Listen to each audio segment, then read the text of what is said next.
KCRW sponsors include A24, presenting Moonlight, a film chronicling 3 chapters in the life of a young black man discovering his identity and experiencing first love as he moves from childhood into manhood. In theaters now. Hi, I'm Elvis Mitchell, and thanks for listening to The Treatment. Some of the most entertaining stories produced today, however, are not on the big screen, but they can be heard on KCRW's Unfictional, intimate stories and artful documentaries crafted by some of the most talented radio producers across the world. Check it out. You can find Unfictional on KCRW's iTunes page. From KCRW Santa Monica and KCRW.com, it's The Treatment.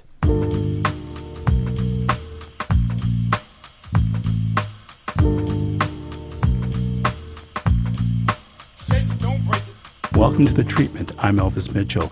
Some of us discovered Broad City a little while ago, not exactly in 2009 when the webisode started, but now there's a New Yorker piece. You can actually find curated walkthroughs of the webisodes online. They've been on the cover of New York magazines. So now I'm thrilled that the stars and creators of Broad City have come to join me on the show. Abbi Jacobson Ilana Glazer, welcome so much to the show. Thanks so much for doing this. Gosh, thank you so much. This is nuts. What a thrill. Thank you so much. I would tell you guys, one of the things I really like about what you do with the show, and the thing for me that separates it from a lot of other stuff on the web, is that when you talk, you're listening to each other, which is a really specific sensibility. Because so much comedy stuff online is about somebody waiting to show somebody up. You can almost see the anticipation in the other actor. And you must get a lot from people who note the way you guys listen to each other when you talk. I've never heard that before. Me neither. But, you know, the thing that's funny, I think, I feel this way. You probably do too. I often feel I'm reacting a lot. Like I'm reacting sometimes more than acting, especially with Ilana's character. When I'm playing the straight man part, which not this season as much, but You're gone wild. Maybe I'd say 70%. I'm still 60%. I'm still the straight man. I don't think Jeremy thinks you were the straight man in so many ways. I know. I'm like no, but like a lot of the times when Ilana and Abbi are having a conversation, I often feel like so much is just in looks. In processing what she says. Or I guess there's felt a that lot way of reaction. More this season, too. You have myself. to be, like, jokes are in the reaction as well. So it's not just what you say, it's every bit of your, reacting is equally as important. So you have to really pay attention. It does feel fresh, that when you say it. I'm like, yeah, people don't, like, at first I was like, is it a woman thing? Women, are trained to listen to dudes talk, so we actually hear each other. Is that what? That's interesting. I hadn't. You said you must hear this, but I've never heard that before. I wonder what it is. But I agree. It's a huge part of grounding the reality. It really is, because it makes you feel like you're not watching performance anymore. And I've had Nick Kroll and a few people from UCB who say part of it is just UCB is not about that kind of aggressive comedy where you're trying to upstage each other, and that's clearly part of it, isn't it? That's a fundamental lesson that you're taught when you come up at UCB, which is in order to not think you have to be listening to the person. Right. Like, don't to be think truly is present. their motto. And to be truly present, you have to be actually listening like you would in real life, because this is real life. Because sometimes I find myself in real life I'm thinking about what I'm going to say. Next. Right. And I have to stop myself from doing that, because you want to be, or that means you're not listening at all. And conversely, in the show, sometimes we will be so present in the moment that we'll be like, oh, Jesus, we're filming a show here, And on stage, you can tell. Right. At UCB, you can tell when someone, because you're like, they didn't hear that last bit, or they would have not said what they just said. You can hear somebody having their joke ready to put on the table. Yep. And another little theory I just came up with is post comedy boom of people just jabbing into a mic.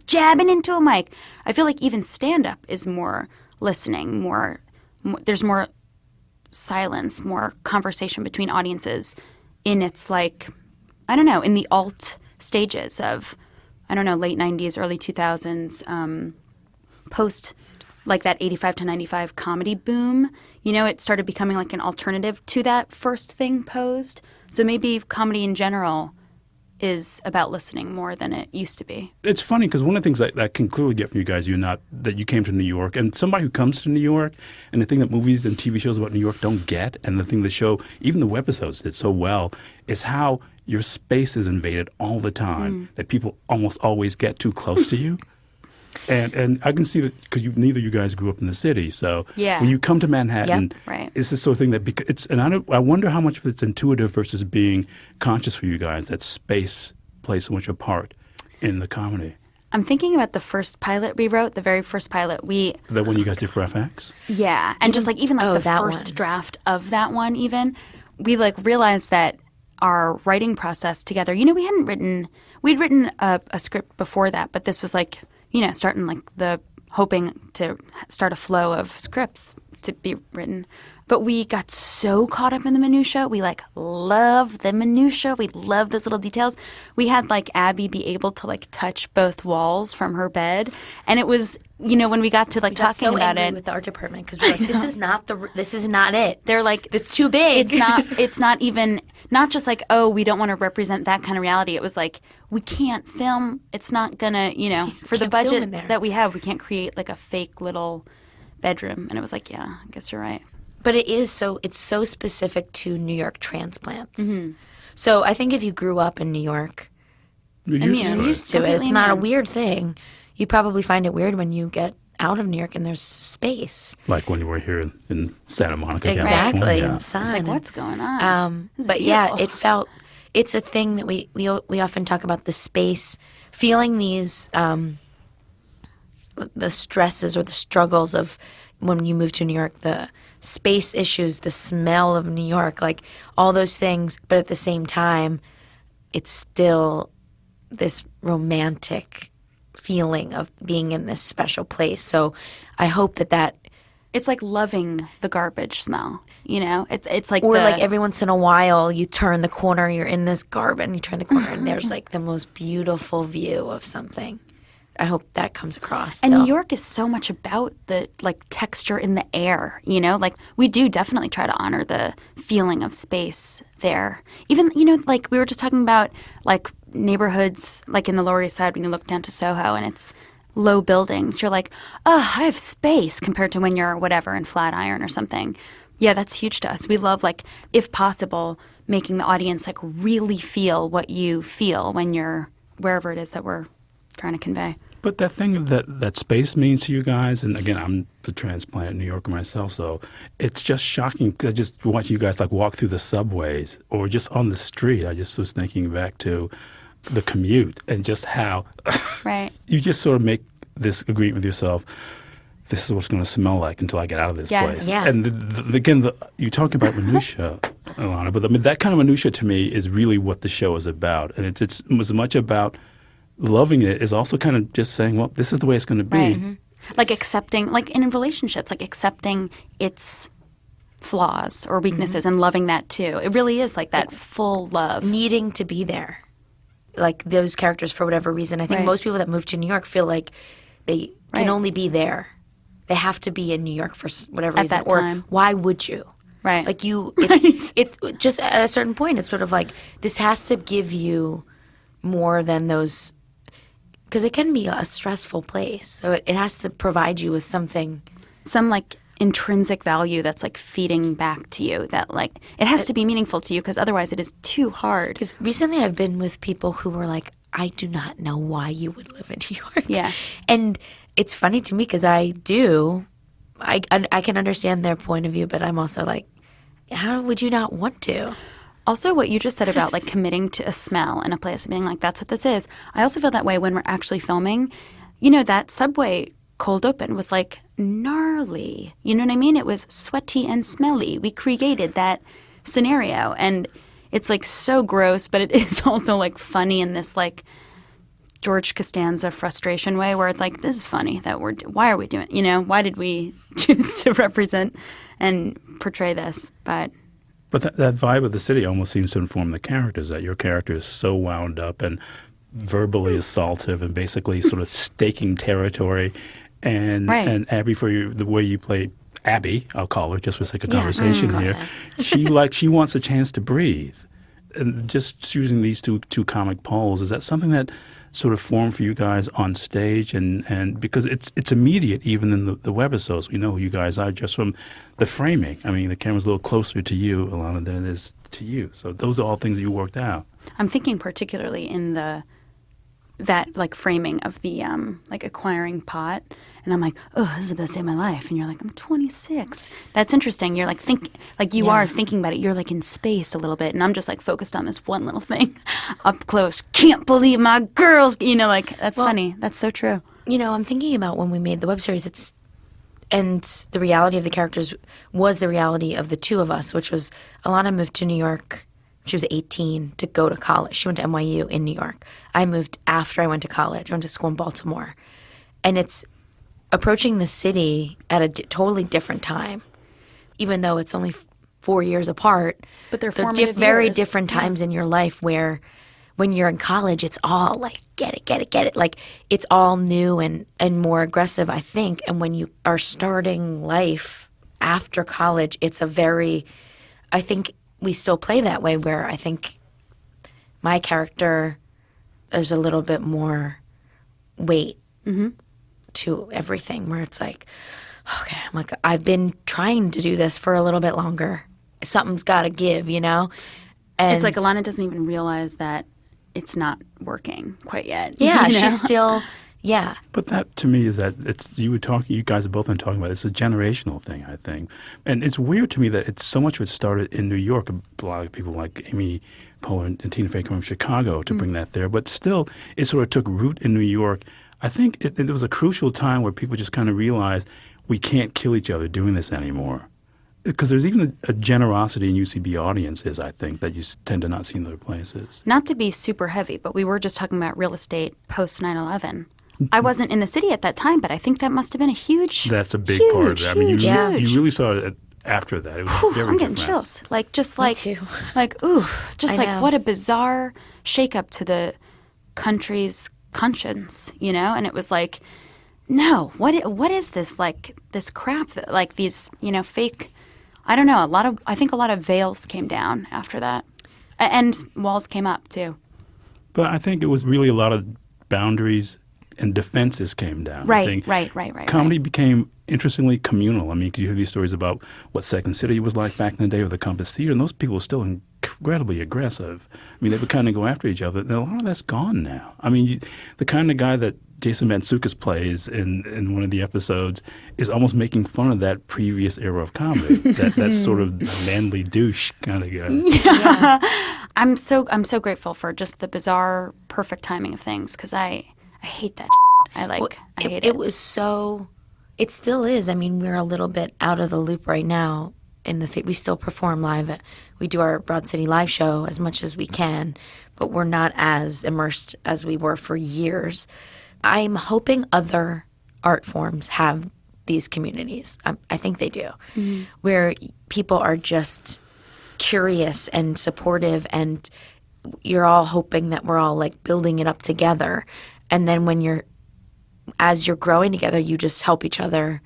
But it's such a special community. I know. I think the other communities do have that, but comedy, something about comedy, the importance of comedy to our culture, I think as like with the internet and as everything becomes like more transparent and it's just like, ooh, this world is bleak. It's like rough. And as we're seeing that so quickly, like bad news so fast, comedy has become like so important. And I feel like people are like unabashedly value it, In comedy, there's so many ways to work as a team and work as groups, and you need other people. And that was a big thing for us coming up. It was like so many people were a part of our web series and everything. Think of, like somebody helping you like book the guests or people. And also people in the audience. Performers like you wanting you to succeed. Exactly. Oh, and on the internet audience. I mean, that is a bigger part of our community, which, I mean, that is the same community sharing. The UCB also online just was like pumped out, just like supported that. And that is a huge part of why our web series got everything. We have to take a break here because I have to go check with my broker. No! We'll be right back. It's The Treatment. My guests are the stars and creators of Broad City, Abbi Jacobson Ilana Glazer. It's fun. Come back. There's more to come.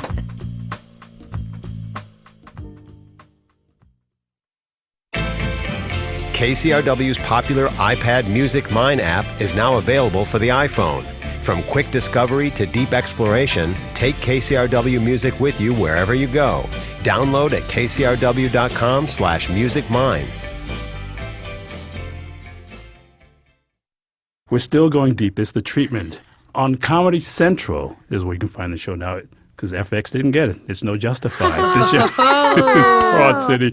My guests are stars and creators, Abbi Jacobson and Ilana Glazer. But you guys are talking about something that I think is you don't really talk about that much in terms of the creation of the characters. Because when you come to a place when you're in college, you come on a pass. You're cocooned from the city. So you get to sort of play in it, but get to go back to your clubhouse at night. And coming as an adult, you're coming to say, I'm coming here to work. So you do have a different relationship to this place. And that really informs the characters that you guys play too, doesn't it? Yeah, it totally does. This is the first time I've ever actually really realized that this. we're even talking about this. Well, That's funny. Just Ilana on the show is not in college anymore, but we treat her like she is. Well, she acts like We it. treat her because that's when we met. I think we are using always the dynamic that when we met and we're just sort of like bringing them along. But it separates the two of them and it separates where they are. And I think that we will obviously see some growth at some point with those where they both are. But I think it is a thing where it has felt like Ilana is still in that mental state of being in college. Which is interesting because, like, when I came to the city, like, I knew I was just going to do comedy, you know? But, like, I do still think of it as NYU as, like, a way to have had, to be able to live there. But I don't know, like, the comedy community, I'm like, was that my reality or my departure from reality, you know? Well, what did it feel like to you when you first got there, Abbi, when you got into the city? What did it feel like? Oh, my goodness. I lived in Astoria for a long time. My first 5.5 years in New York, I was in Astoria. And she was also in the Bevers situation. That apartment is, we were really drawn from like 22. That was me at 22. I moved to New York to go to the Atlantic Theater Conservatory. 2-year acting program. I wanted to do drama. And that's what I wanted to do. And it was not for me. A weekend, I was like, this is not for me. And I had to make the decision of what to do. Do I quit, which I felt terrible doing, or do I stay? And I would lose my deposit. Like, I had to make that decision. Because of that deposit. Big deposit. My roommate at the time. Which is kind of like, it's like great it was that huge. it gave you a I deadline had a in a way. Oh, it was great. You know? I'm so happy that happened. I probably would have stayed because I'd be too afraid. I moved to do this in a weekend. I'm going to quit. And my roommate at the time, who is this Melody, my roommate on the show, that role was my roommate at the time. Our Marist. And I was hoping that yes. we will never see her, will we? I'm hoping. Not I don't think yeah. so. Because when you go into the apartment, it sort of becomes a Samuel Beckett play. Yeah. It's so It's so Oh like my gosh, no I love sound, that. no 3D. It's like Yeah. so weirdly like there's a lot of like pent up. yeah. Yeah. Well, that's how I was. It was such a defining moment for me where I couldn't communicate. I communicate much more with Bevers than I did with the guy that. And it was a very short amount of time. He only lived in our apartment for a month and a half. But it felt like forever when it was Yeah, happening. and it was if you have somebody really- who's that intrusive and that acquisitive and that completely, I mean, it's funny because this brings up the thing I like about the show that is sort of literally and figuratively about appetites. Wow. Yeah. That does make sense for what we were saying, our differences before. Like insatiable versus like little bits at a time. Which is how I eat. And it's great to like be able to use an experience that was considered brief as a big component of the show. Because the emotion, however short it was, still can be stretched and used in a bigger way. Because that like plot point in your personal narrative, it like it's just like when it's over, you're not even dealing with it anymore. So it's just kind of like a symbol that we can transpose onto other stuff. And to use my character in a big way is the part of me when I was younger. I hope I'm better at it now, of not knowing how to express yourself, not knowing how to communicate. And that experience was like hell. It was the worst. And I didn't even it was know like you at not this time, knowing, but it makes me so It was angry. before, because it was also yeah. unexpected. She like got into the situation, and then the guy And then Bever slipped there. But I will was say like, this roommate of yeah. mine is the one who, in this, me wanting to quit this conservatory, is the one who said to me, I think you should go to this place, the Upright Citizens Brigade. She went to college with me, and she said, your video work, I did video stuff in college. She was like, I really think you would like this place. And we do not talk anymore. I haven't seen this girl in years. She probably hates me. I know. She probably thinks you are such a and I'm just, bitch. and I wrote her, and But I it's was like, come on, it's so good. It's so good. Thank you. Come on. No, she knows, and she's not even with that guy anymore. And he wasn't even anything course like. not. He wasn't Of even like him. course. Like we amplified that. We wrote that for John. He plays it the most. Is that because he wouldn't sell you guys cookies? Is that why he got?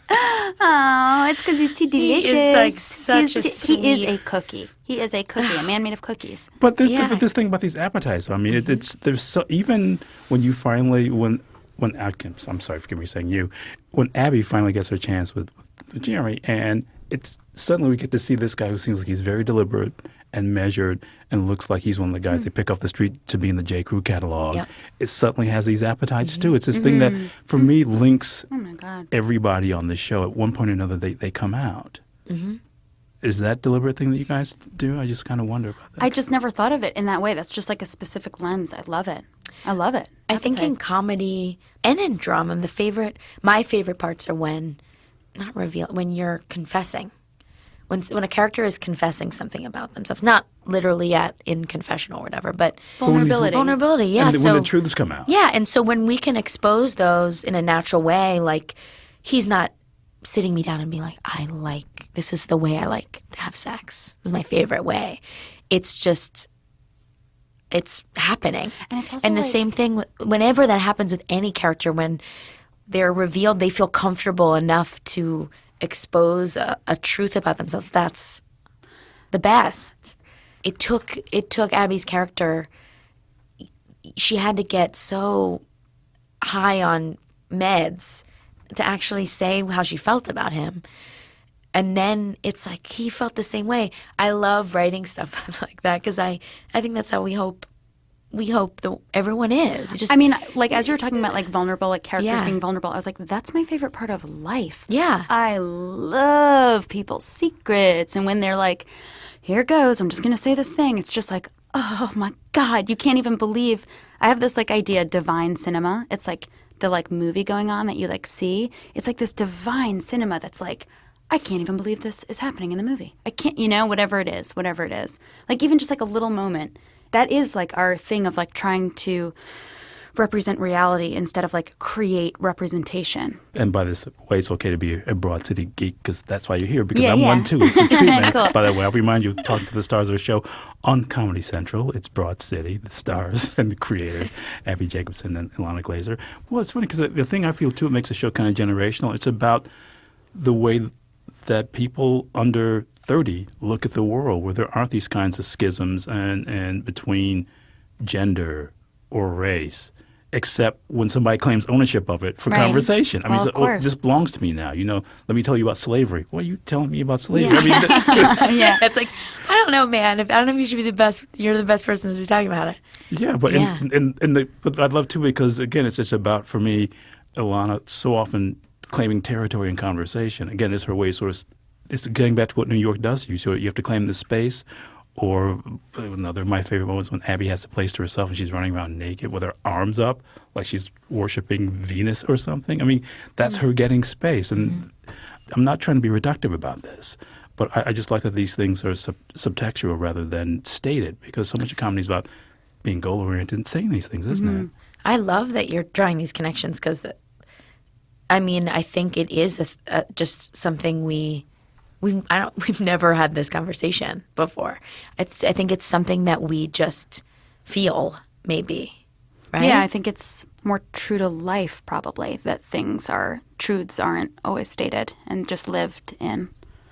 Because one of the things, just in reading all these things, it seems like everybody who talks to you sort of conflates you with your characters and wants to try to be friends with you. And that's got to be a little off-putting after a while, but dealing with... But it's a Yeah, tribute to how vivid these characters are, and the hunger for this kind of experience that I think is, in a broad way, not, forgive that word, not so specific to New York. It's this generational thing where the world belongs to you, and it's a lot more inclusive, except when you want to make a point that is not inclusive. Right. Like, I know, like, I was just thinking, like, I can only process, like, 3 minutes behind, but I was just thinking about what you were saying about, you know, like, Ilana, like, appropriating Black culture. It's like the levels of consciousness, both in New York, but then also, I don't know if it's New York or generational, where it's like, in New York, it's like so stimulating that it's like, and the same with the white parasuit. It's like, oh my God, it just hit me. Because like there's like too much stimulation going on, you know? And that is true. That is a generational thing where it's just like click, click, swipe, swipe, like too much like saturated stimulation. And like having to try so hard to listen, to actually hear it. But I feel like, and what's I think so many people love about the relationship is that the two people you guys do listen to when you don't sort of become these neurotic versions of yourselves where Abbi is too eager to sort of please and doesn't want to say the wrong thing, and Ilana doesn't have to take these positions because she sort of takes positions in conversations with other people. You're sort of your true selves with each other, and Abbi can correct Ilana, and Ilana can tell Abbi the way she sort of needs to take command of her life. And I think people respond to the enormous affection these two people have for each other in a way that's not just trying to create false, abrasive things that are off in the context of comedy. You know, just these fake conflicts that don't mean anything. Right. Like, well, that's kind of what I mean about like rather than creating representation, just like what looks funny. It's like no, like let's start from a seed of like real weight and gravity, and it'll like blossom into it'll be funny. Like that's all we're trying to do, you know? So to start from a real place, real experiences, our writers' experiences, our friends, we always take experiences and our writers' friends, just starting from a real place, it makes it, I think, the comedy funnier in juxtaposition to the reality. Before we go, one thing I want to say, I like saying, thinking about the show is you guys are often running.